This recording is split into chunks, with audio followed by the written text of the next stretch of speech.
Slovenija je bila in je del globaliziranega sveta. Iz tega izhaja, da se noben politični in gospodarski dogodek ne odvija v vakuumu naših meja. Izjema pri temu ni bil niti proces osamosvajanja. Uspeh je bil namreč odvisen od geopolitičnih konstelacij razpada vzhodnega bloka, preusmeritve Združenih držav Amerike iz Evrope na Bližnji vzhod in prevzemanja varnostnega monopola porajajoče se Evropske unije na svoji celini. Nenazadnje je bil uspeh odvisen tudi od geostrateških preusmeritev jugoslovanskega zveznega vodstva.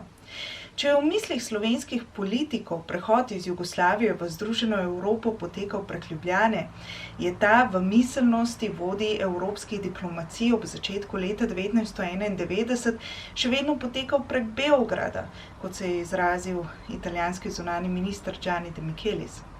O tej in še nekaterih drugih ovirah, ki jih je morala preskočiti nastajajoča slovenska diplomacija, pa si lahko preberete v naslednji posebni številki Mladine.